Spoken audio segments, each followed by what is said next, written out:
Hola, soy Ángela Castillo Díaz, COO del Ex Latin y la mente curiosa detrás de La Otra Cara de, un espacio para mirar más allá del cargo y los logros profesionales y conocer el lado humano de quienes hoy están marcando la pauta en la industria legal de América Latina. Hoy tengo el honor de presentar a Bárbara Leighton Pino, Head of Legal de Unilever Chile y cofundadora de Abogadas In-House Chile, la red que impulsa a las juristas corporativas del país. Desde la multinacional de consumo masivo, Bárbara dirige estrategias de cumplimiento y sostenibilidad que protegen marcas icónicas y aceleran el negocio en la región. Bárbara combina maestría jurídica, visión comercial y una presencia mediática que inspira. Su liderazgo magnético y apetito por los desafíos anticipan que lo mejor de su historia todavía está por escribir.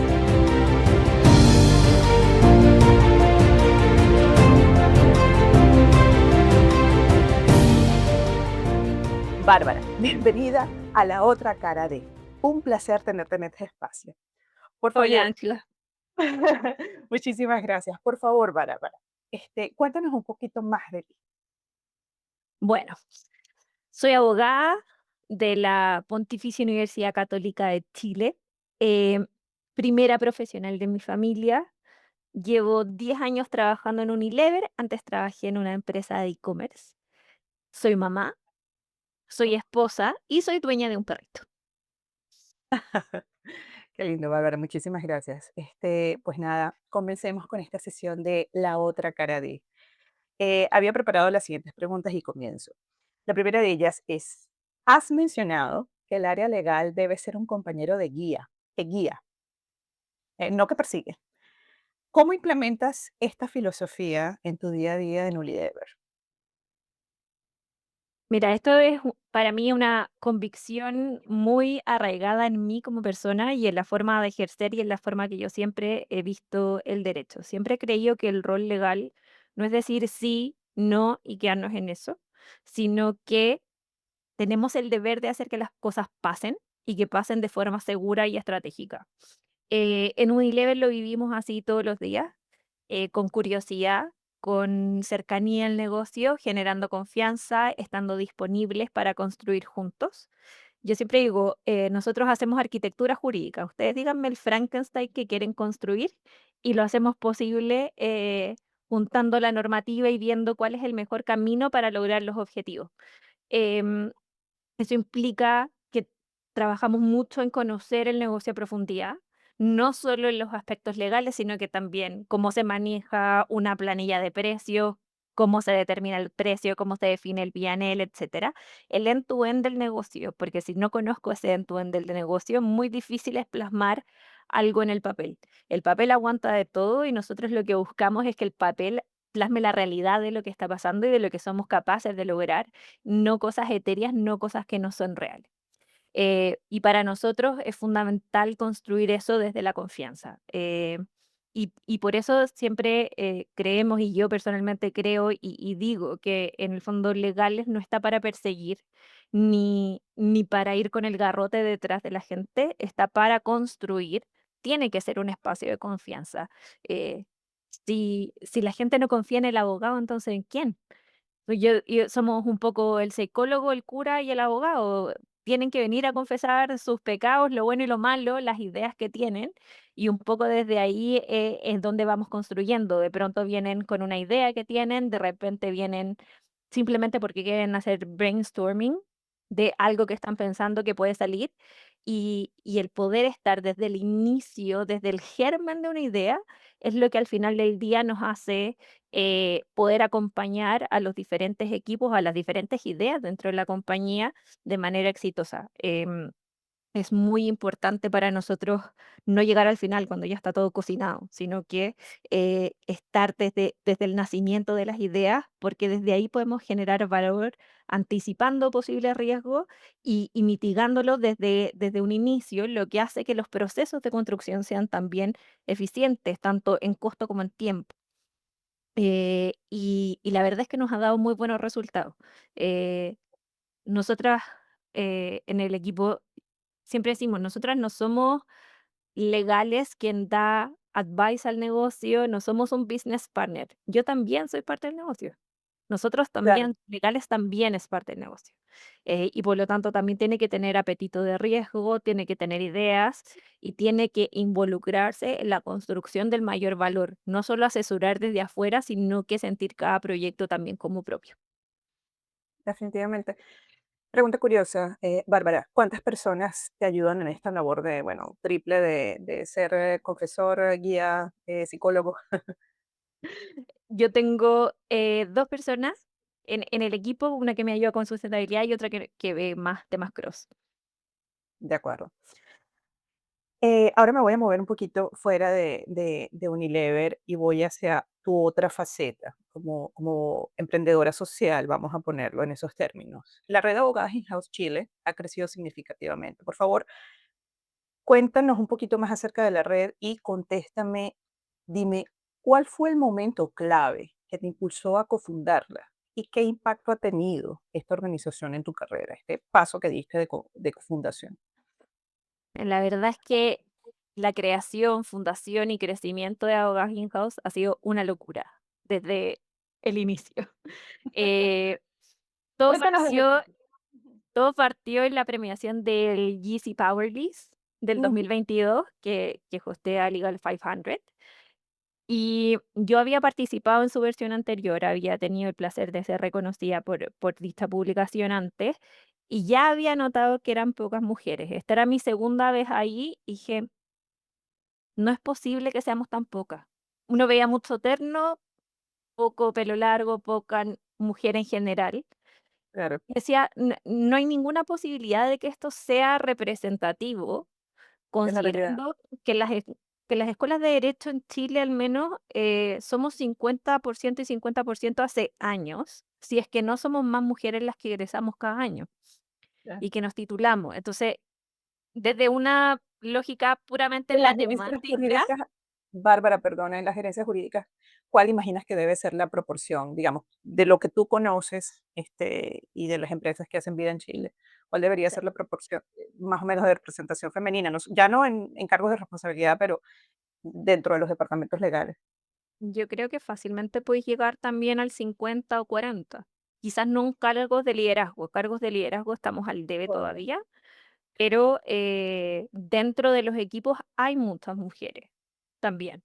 No, Y eso lo vimos después en la red, porque en el fondo conversábamos con algunas colegas que me decían, oye, yo estoy sola, ¿te parece si conversamos? Aparte no nos conocíamos entre nosotras tampoco.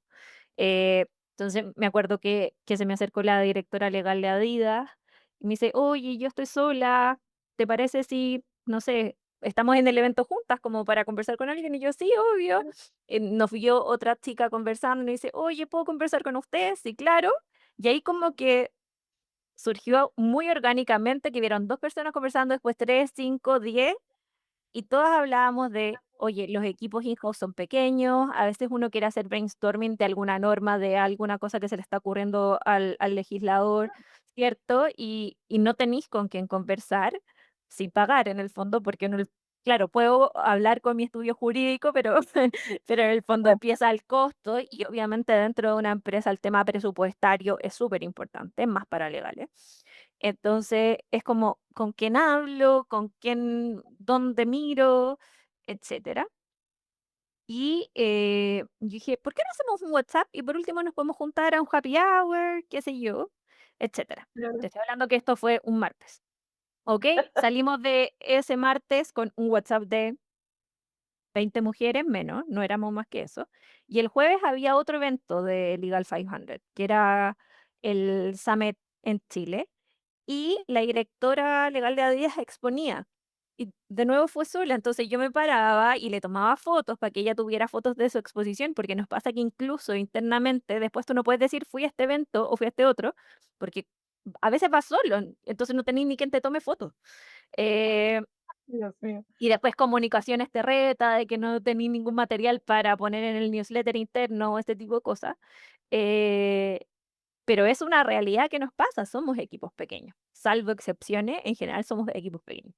Entonces, yo le tomaba fotos, qué sé yo, y nos juntamos las mismas 20 o lo que fuera, a conversar y obviamente se nos fue sumando más gente y era como, oye, ¿y ustedes se conocían de antes? No, nos conocimos el martes. y tenemos un WhatsApp, ¿quieren sumarse? Como y empezamos, y te estoy hablando que ese jueves salimos con ese WhatsApp con 100 personas, Wow. eh, algunas de las que habíamos empezado el WhatsApp dijimos: "Oye, esto está creciendo muy rápido, tenemos que darle alguna orgánica". Nos juntamos, te estoy hablando el lunes siguiente, dijimos: "Armemos una red", porque evidentemente hay una necesidad. Al lunes siguiente ya éramos 200 personas en ese WhatsApp, Oh, y en estos 2 años ya estamos llegando a las 1000. Dios mío. Y Y cuéntame. Sí. y no tiene y es solo como en el boca a boca, o sea, nosotras no cobramos una membresía, no hay nada detrás, digamos, en ese sentido. Todo es gestionado por el comité ejecutivo, que es ad honorem, además. Entonces, un Canva, okey, armemos la página en LinkedIn, qué sé yo, hagamos publicaciones, preguntemos quién quiere escribir. A veces muchas tienen ganas de escribir y no se atreven, o les da vergüenza, o simplemente no tienen el espacio para, y empezamos, oye, las que tengan ganas de escribir, mándennos. Yo editaba, armaba un Canva bonito, qué sé yo, lo subíamos, etcétera. Eh, Salió el logo, qué sé yo, y hoy día, no sé, en la página de LinkedIn tenemos más de 5000 seguidores Wow.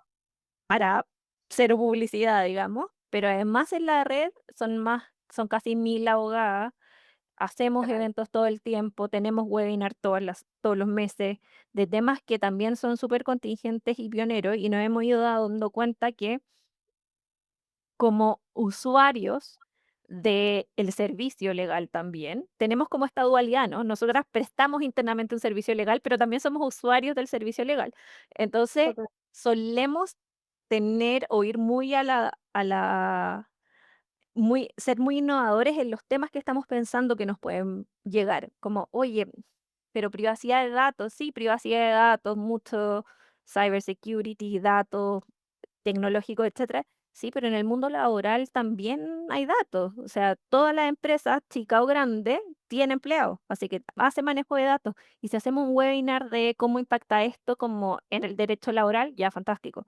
Fuimos los primeros en hacer ese webinar y después tú lo ves replicada la temática con webinars que hacen otros grandes estudios de la plaza, y ha sido así con varias temáticas que hemos partido. Y ha sido muy, muy interesante. Y para mí el desafío, digamos, ha sido primero gestionar un WhatsApp con 1000 mujeres hablando todo el día. Es una Wow. locura ese WhatsApp.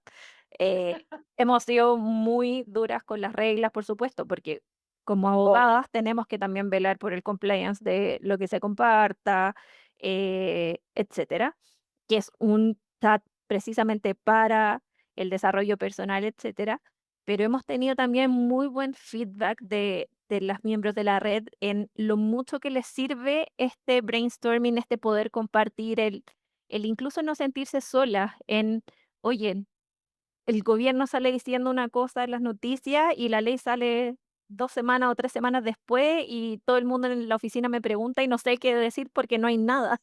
Eh, a veces pasamos por problemas similares y eso, el sentirse acompañado es muy enriquecedor.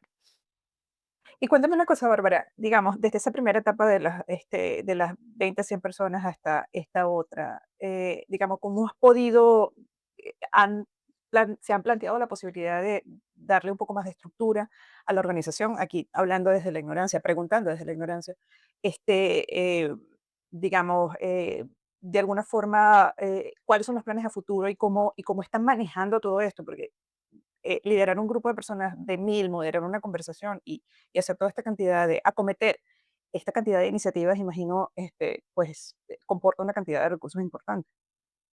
Sí, nuestro mayor recurso es tiempo, te diría Ujú, yo. Y hoy día, exactamente. digamos, la mayor estructura, si se quiere, que tenemos es el comité ejecutivo, que está Ya, compuesto por 4 personas.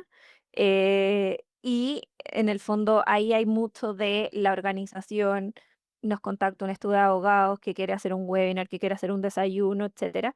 En general, nosotros siempre decimos, nosotras no tenemos fondos, entonces todo tiene que ser gratuito y ad honorem, claro. precisamente por eso, y yo creo que eso también nos ha tirado un poco para atrás, como el constituirnos de manera más formal, en términos jurídicos, digamos, precisamente porque una iniciación de actividades, etcétera, y todo lo que eso conlleva puede ser un poco más de tiempo, que te estoy hablando que la gente que está en el comité ejecutivo, bueno, ahora vamos a renovar, pero el último comité ejecutivo estaba yo como cofundadora, otra de las cofundadoras y dos abogadas más, que era la jefa de la división jurídica de la Empresa Nacional de Minería y la gerente de relaciones laborales de WOM. Entonces, no es gente que tenga infinito tiempo, sino que Claro, sacan de ¿no? su tiempo precisamente por esta causa que es súper altruista.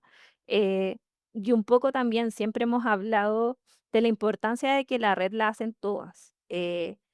Muchas miembros de la red vienen con ideas como, oye, sabes que tengo esta súper idea, podríamos hacerla, mi estudio jurídico me ofreció, perfecto, coordínala tú. Como en ese sentido es muy eh, colaborativa y sin ningún miedo a que haya liderazgos diferentes dentro de la misma red, a fin de concretar, digamos, iniciativas que sean útiles para todos.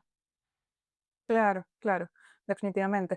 ¿Hay alguna red en América Latina que sea, digamos, particularmente faro en el túnel o, digamos, algo así como un guía en los planes futuros de Abogadas In-House Chile? No, Ay, porque no hay de hecho, cuando partimos dijimos: "Oye, ¿hay algo que sea como de mujeres?", etcétera, no vimos nada. De hecho, muchas veces muchos abogados nos dicen: "Oye, ¿por qué esto no incluye a abogados hombres también? Porque ustedes tienen esta red, tienen mucha visibilidad". O sea, por ejemplo, hemos logrado salir con 20 abogadas hablando de 20 temas regulatorios para el próximo año, los últimos 2 años en enero en la portada del Mercurio, que es un ya, diario de circulación nacional súper importante, y 20 abogadas hablando no había sido visto nunca. entiendo, No 20 abogadas hablando de género, sino que 20 abogadas hablando de materias de expertise, que al final es así es. para nosotros un objetivo súper importante. No queremos ser abogadas hablando de lo difícil que es ser abogadas en el mundo Ujú. jurídico. Somos abogadas que hablamos de los temas de expertise jurídico que cada una lleva para mostrar que hay talento femenino en absolutamente todas las áreas del derecho. Y eso ha sido increíble y la recepción ha sido increíble también de los estudios jurídicos y de las abogadas de estudios jurídicos. Hemos tenido un partnership de socias, de asociadas, de estudios que dicen, oye, qué bueno. Y a raíz de Abogadas In-House, después vimos como florecer varias otras redes de mujeres en litigación, mujeres en derecho laboral, etcétera, varias otras redes que fueron agrupando, digamos, eh, mujeres en la industria legal que también pasaban por lo mismo.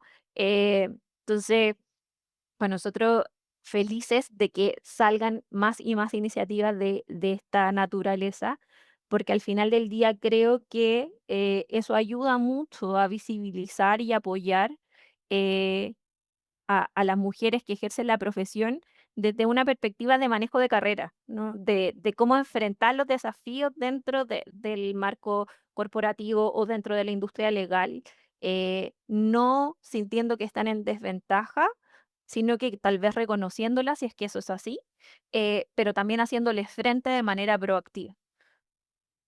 Totalmente. ¿Y es esa una línea dentro de lo que planean desarrollar, digamos, este ciclo de charlas? Sí que son de temas sustantivos, pero tal vez abordando justamente esta necesidad. Sí, o sea, la red tiene tres pilares, que en el fondo es visibilizar, apoyar y, acompañar.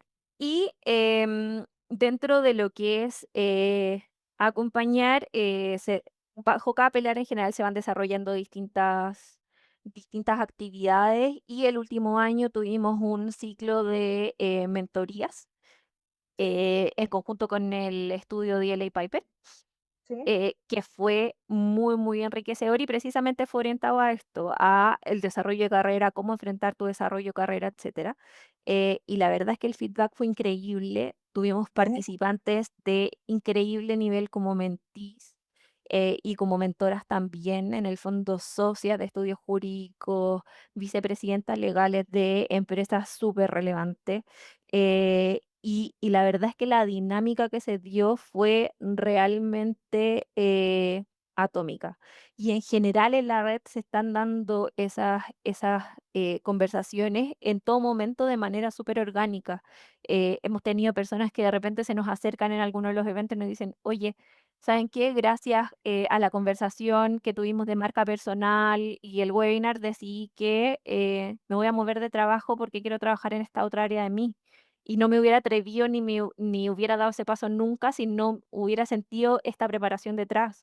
O gente que se cambió completamente de rubro laboral porque salió una Guau, oportunidad primero por la red y fue: "Oye, a mí me interesa, dale, tomémonos un café, yo estoy dejando este cargo, tomémonos un café y yo te ayudo a que logres ese objetivo". En el fondo, sean estas relaciones simbióticas muy, muy ricas y súper naturales y orgánicas, y yo creo que eso es lo que también ha hecho que esta red crezca de la manera en que va creciendo, que al final del día, eh, es muy auténtico en su fin último, que es el crecimiento de todos quienes son parte, de la red en las distintas áreas. catalizadoras del cambio, qué poderoso eso, Bárbara, definitivamente, y de una forma pues bien espontánea, ¿sí?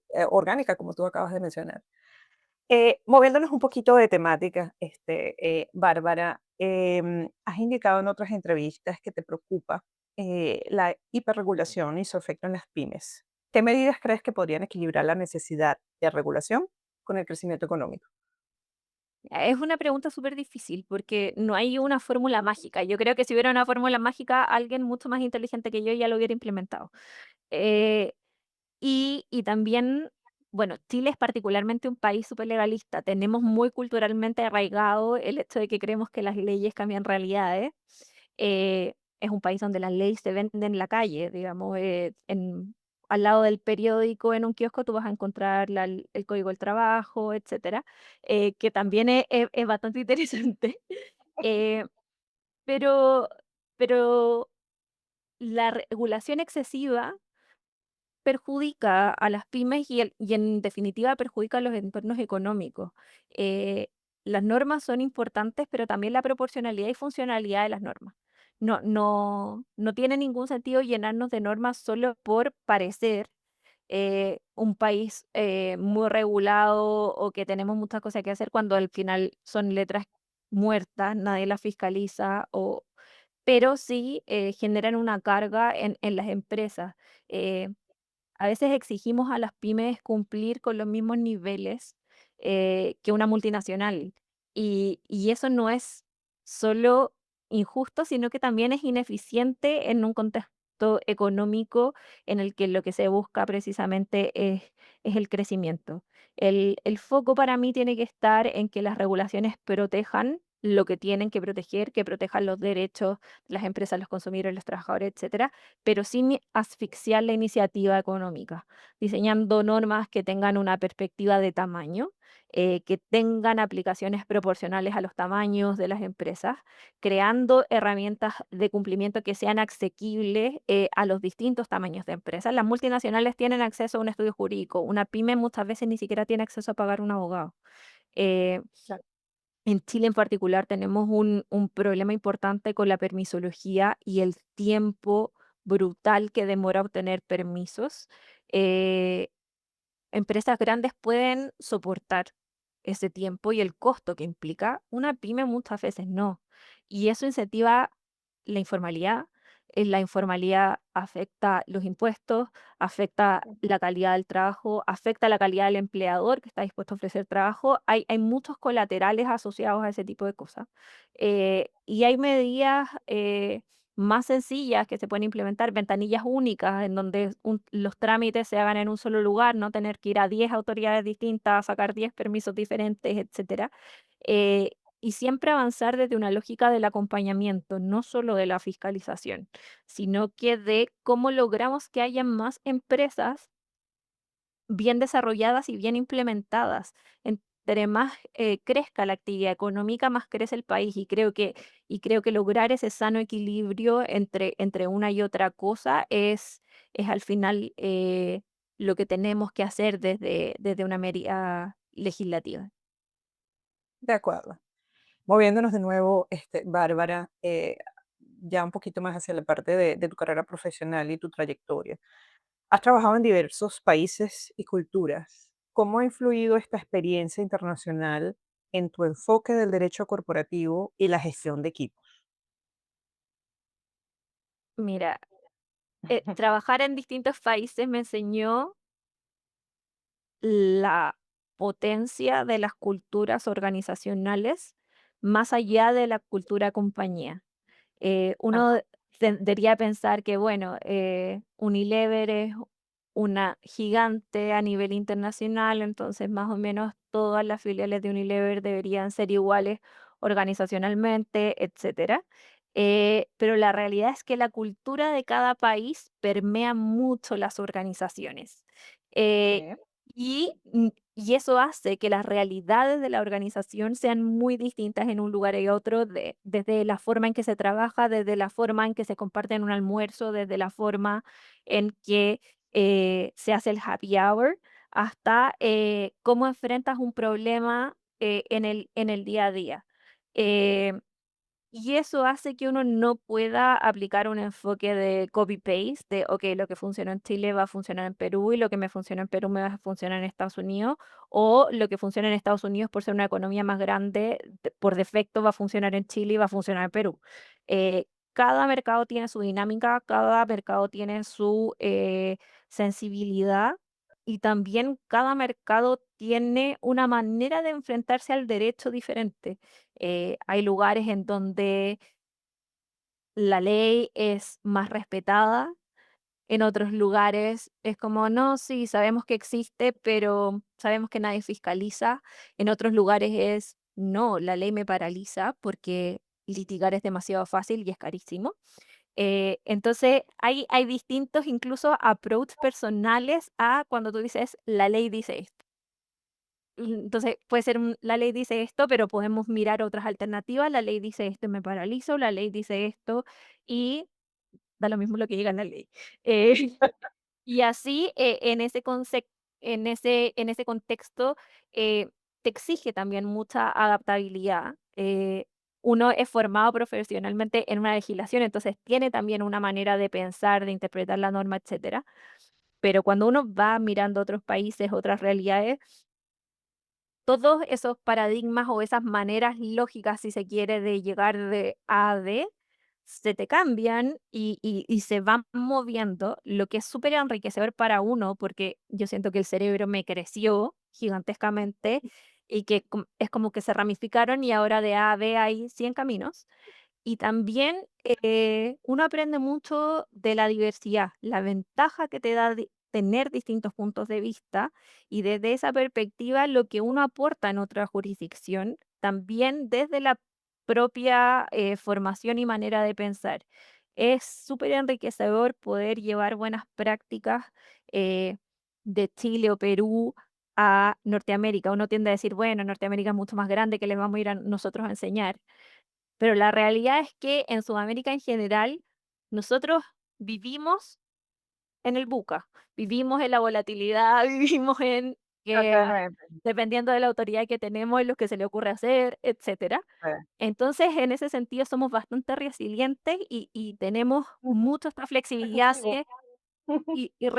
y tenemos que seguir para adelante, porque si no, no somos países necesariamente economías tan gigantes que Claro, pueden darse el lujo de detenerse a pensar, sino que tenemos que ir resolviendo en la marcha, etcétera. Y ese dinamismo de cómo nosotros resolvemos es muy distinto a la manera de pensar, por ejemplo, en Estados Unidos, en donde a la ley se le tiene, yo te diría, con muchísimo más respeto, sobre todo por lo caro que es litigar y total. por la facilidad que hay en la litigación. Entonces, en ese sentido, se le tiene mucho más respeto, entonces de pronto dice: "No, pero es que la ley dice", y uno es: "Pero bueno, pero podemos ir por acá, y si juntamos esto con esto y tal vez esto", somos más creativos y ahí uno se da cuenta que en el fondo todos tenemos para aportar en todos lados. Ellos me aportaron a mí mucho, yo les aporté a ellos mucho también, y eso, es muy eh, increíble cómo genera valor en las personas y en los negocios. Yo te diría que esa pluralidad de miradas al final incentiva enormemente el crecimiento y también la curiosidad. Y de la curiosidad salen los mejores negocios también. Entonces, es como un win-win por donde se lo mire. Claro, definitivamente. Qué enriquecedor, Bárbara. Ahora, moviéndonos un poco hacia la parte personal, ¿qué libro o personaje de ficción ha influido más en tu forma de ver el mundo? En algunas entrevistas que has dado, has comentado que eres fan de Harry Potter, pero ¿hay alguna historia o personaje que haya dejado una huella muy especial en ti? Yo soy muy fan de Harry Potter. No solo soy muy fan de Harry Potter. Eh, Y absolutamente Hermione es mi personaje. Wow. Eh, es curiosa, es intensa, no tiene miedo a saber, que para mí, eso es increíble, como en general, cuando yo era chica, sobre todo, uno veía muchas, películas en donde, bueno, las niñas las rescataban, lo típico de las princesas de Disney, etcétera. Esta fue la primera, para mí fue una de las primeras películas para niños en donde a ella nadie la rescató. Harry Potter se hubiera muerto en el libro número uno si no hubiera sido por Hermione. Eh, mucho de lo que hacen en toda la trama es porque ella es muy inteligente y va y resuelve. Sí, convicción, mujer power. Eh, y también ella ocupa su inteligencia como una forma de validarse en un mundo en el que ella inicialmente no pertenece. Y yo creo que yo también tengo mucho de eso. Cuando, cuando no me siento que es mi lugar, tiendo a abrirme espacio como desde el conocimiento o validarme desde el conocimiento. Pero también hay una evolución en que ella se da cuenta que eso no es lo único que le importa, o que es importante, que es importante el sentido ético, que es importante la empatía, ser leal con sus amigos, etcétera. Y yo creo que también es un poco la evolución que yo he ido teniendo. Eh, y aparte a mí me encanta Harry Potter porque parte siendo un libro para niños y termina siendo un libro para adultos, y yo crecí con ese libro. Harry Potter tenía 1 año y yo tenía la misma edad, así que soy muy fan. De hecho, me los leo todo el tiempo. Qué lindo, Bárbara, definitivamente. Y lo mencionaste en la introducción, Bárbara, como primera profesional en tu familia, ¿qué desafíos enfrentaste y cómo moldearon tu perspectiva sobre el éxito y la resiliencia? Yo te diría que primero, eh, fue el éxito, digamos, como el significado del éxito. Para mí, obviamente, uno tenía un poco este checklist de éxito social, como tener el título, estudiar en la buena universidad, trabajo bueno, etcétera, metas. eh, y creo que eso fue como inicialmente como el foco, como cuando uno viene de un entorno en donde no hay gente que haya tenido, digamos, la posibilidad de acceder a la universidad. No es como que alguien sepa cómo hacer carrera en el mundo corporativo, o en mi caso, además, ni siquiera había como abogados ni cercanos en mi vida. Entonces, como que nadie entendía mucho este mundo. Y para mis papás era como, no, bueno, hay un checklist, que es que tienes que entrar a una buena universidad, te tiene que ir bien en la universidad, después un buen trabajo y te va a ir bien como por defecto en la vida, sin mucho preguntarse si eso era realmente lo que hacía fit o no conmigo. Eh, Así que la primera parte de mi camino yo te diría que fue muy funcional en términos de hacer los tickets en los checklists, eh, Sí. que, digamos, fue mi realidad. Y yo te diría que el desafío más grande ha sido un poco en esta segunda parte de mi vida, que es ver si ese checklist inicial tan funcional hace fit con lo que yo quiero. Ahora, y eso quizás haber cumplido ese checklist inicial me dio el privilegio de tener espacio y tranquilidad, si se quiere, económica o laboral, para sentarme a pensar si lo que hago hace fit conmigo, con mi personalidad, con la vida que yo quiero vivir, con las cosas que son para mí importantes, con las cosas que no son importantes. eh, y resignificar el éxito. Y quizás darse cuenta que el éxito no es tener el cargo más importante en una empresa grande, eh, haber estudiado en una super universidad, sino ¿estáis logrando ser feliz o no? ¿Qué es la felicidad para ti? Son todas preguntas que yo te diría que me he hecho un poco en esta, llamémosle segunda etapa en mi vida, eh, y que al final del día yo siento que no las quizás no las podría estar abarcando de la manera en que hoy día lo hago si no hubiera cumplido con ese checklist que a mí en lo personal me da seguridad. Como esto que es lo funcional ya está como andando, enfoquémonos ahora como en el crecimiento de adentro. Son distintas maneras de ver las cosas, pero yo creo que eso me dejó mucho, como mi familia, el tema de la resiliencia, es este es el checklist, hay que lograrlo. Tú dale para adelante con todo lo que tenís, porque en el fondo es o lo lográis tú o no hay no hay por dónde más lograrlo. Es como de hecho, mi mamá siempre me dice como me dice: "Yo no sé si ustedes son 3 hermanos, ¿por qué tú eres así y tus hermanos no?". Mis hermanos son muchísimo más grandes que yo, son muchísimo más grandes que yo, mis hermanos. Y le digo: "No sé, mamá, cada uno es como es nomás", pero me dice: "Es que como empeñosa", digo: "Mira, ustedes nos criaron los 3 igual, y yo creo que va mucho en las personalidades también individuales, Claro, ver qué es lo que uno define hacer con la vida". Eh, y en ese sentido, para mí, siempre soy muy curiosa, siempre me gusta saber de todo, no solo de derechos, de todo lo que se te pueda ocurrir, me interesa saber. Eh, y para mí ha sido súper importante también como el tener una familia que es diversa en ese sentido, mi ya. entorno personal, digamos, mi familia más cercana, es súper distinta quizá al entorno laboral en el que yo me relaciono Sí, más en mi día a día. Y esa dualidad me permite mantenerme siempre conectada con mis raíces, mantenerme quizás con los pies en la tierra. eh, y ser súper consciente del privilegio que implica haber tenido estas oportunidades. Yo no necesito ir muy lejos para decir, sí, bueno, hay otra gente que no aprovechó, que no tiene el privilegio. Tengo que ir a mi casa, digamos, claro. eh, para Wow. darme cuenta que eso es así.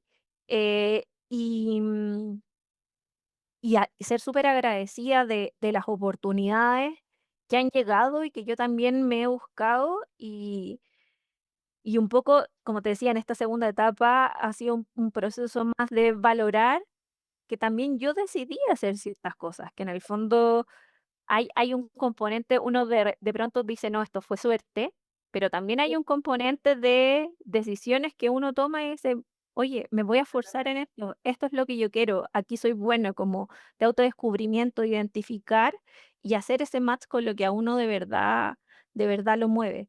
Em, y yo te diría que esta diversidad como socioeconómica, si se quiere, en la que yo vivo, para mí, para mi familia es súper importante, para mi hijo, para mí, para criar a mi hijo es súper importante, para mí es importante que él entienda el privilegio en el que vive, eh, y, y cómo él desde ese privilegio puede aportar, abrir espacios y emparejar canchas en el futuro. Cómo puede retribuirle a la sociedad la suerte que él tuvo, de nacer donde nació y con acceso a las cosas que él nació. Y que también él entienda que eso no es un given, que hoy día existe, mañana puede no, uno nunca sabe lo que puede pasar. Y uno tiene que estar preparado para todos los tipos de vida que te puedan tocar, y tener y estar lo mejor preparado que se pueda, ir teniendo esas herramientas de resiliencia, de sobrellevar, de ponerle empuje, a salir adelante para lograr lo que a uno le hace match, lo que a uno le gusta. Wow. Wow, Bárbara. Impresionante. Moviéndonos a otra pregunta, aunque me encantaría quedarme en este tema porque resuena mucho conmigo y con la capacidad que uno tiene de crearse uno sus propios modelos y rodearse de la mejor gente de la que pueda y ser siempre agradecido por la bendición de poder cambiar la historia. Pero bueno, volvamos. En algún lugar leí, Bárbara, que te apasionan los datos freak. ¿Podrías compartir uno que te haya sorprendido recientemente y que te gustaría que más personas conocieran? Mira, a mí me gustan todos los datos freak, los encuentro demasiado entretenidos porque son cosas que uno ni siquiera se imagina. Por suerte, mi hijo heredó esa misma pasión, así que mis últimos días y semanas han sido de leer enciclopedias que se llaman No hay preguntas tontas y ese tipo de cosas en donde hay mucho dato freak. Eh, Así que leí sobre los pulpos que tienen 3 corazones, que tienen sangre azul y que lo encuentro increíble. Pero mi dato favorito personal es que el multitasking no existe. Que eso, cuando estaba embarazada me leí un libro de neurociencia, Ajá. eh y ahí explicaban, el multitasking no existe, al menos no como nosotros nos lo imaginamos. Nuestro cerebro no puede hacer 2 tareas cognitivamente complejas a la vez. Lo que hace es cambiar de foco rápidamente entre una y otra, y eso genera más errores, más ineficiencia, más cansancio, y al final un detrimento en la salud mental. Entonces, yo siempre me pasaba que la frase típica de, no, yo creo que es una frase muy latinoamericana, es que las mujeres pueden hacer todo a la vez, son multitasking y muy asociado con las mujeres. Y yo decía, ok, hay algo mal en mí porque yo no tengo absolutamente ni una capacidad para hacer multitasking. Yo me enfoco en una cosa y esa es la cosa que puedo hacer. Entonces yo decía, ¿cómo hay algo malo en mí? Y cuando leí este libro de neurociencia, y hay varios estudios, después me enteré que hay muchos estudios, Sí. respecto a ese tema, dije: "Oye, esto no es una falla, en verdad yo funciono como una persona normal". Como no es que haya algo mal en mí, Y fue liberador. fue liberador, como no hay algo mal, está bien que yo me concentre en una pura cosa, eso me hace eficiente, y fue muy liberador y creo que puede ser muy liberador para cualquiera que no sepa o que el multitasking no le funcione. Está bien que no le funcione porque no existe. No existe, definitivamente, bien dicho. Y bueno, Bárbara, ya para cerrar nuestra entrevista, me encantaría preguntarte, en un mundo de presión constante, deadlines y exigencia intelectual y profesional, ¿cuál ha sido tu refugio emocional más inesperado? Un espacio íntimo, no sé, tal vez cotidiano, que te devuelve al centro cuando todo afuera se ve muy rápido. Eh, Poco sorprendentemente para mí mi refugio es leer. Eh, Ahora, no leo nada de derecho, absolutamente nada. Tampoco filosofía ni ninguna de esas cosas. Normalmente leo solo cosas de fantasía. Yo digo, yo leo fantasía para escaparme del mundo en el que no quiero vivir. Por un ratito irme a algún mundo con dragones, con magia, con otras cosas más entretenidas, digo yo. ¿Has Eh, considerado la posibilidad de moverte a una industria, pues, donde la materia, digamos, el producto sea justamente un producto de entretenimiento? Por ejemplo, no sé, simplemente me surge. ni, si- Ni siquiera lo he pensado, pero siempre he ¡Ay! dicho que si me pagaran por leer, sería Escritora, guionista.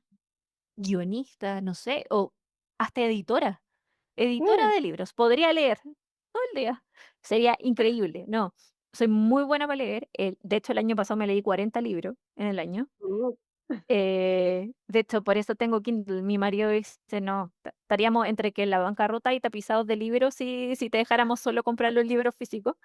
eh, Me conecto mucho conmigo, me alejo del ruido, eh, como no soy multitasking, me concentro mucho, entonces, silencio, todo el exterior. De hecho, si alguien me habla cuando estoy hablando, lo más probable es que no lo escuche, y me conecto con las historias, con los personajes. Me entretiene mucho leer de todo, cosas, livianas, cosas más pesadas, pero en general, me da mucha tranquilidad. Guau, súper, Bárbara. Pues nada, yo te agradezco muchísimo este espacio. Ha sido una conversación muy, muy sabrosa, muy enriquecedora y sobre todo muy amena. Bárbara, gracias por haber compartido con nosotros en la otra cara de este tiempo. Y pues nada, solamente felicitarte por por todo lo logrado y aplaudirte por haber llevado a cabo, por haber formado esta asociación y por impulsar desde tu frente pues el cambio, definitivamente, y nuevas maneras de hacer las cosas. Participar en la otra cara B es una oportunidad para amplificar tu voz, fortalecer tu marca personal y posicionarte como referente, no solo por lo que has logrado, sino por quién eres tú. Si te animas, contáctame y hagamos que tu historia inspire a la próxima generación. Te espero.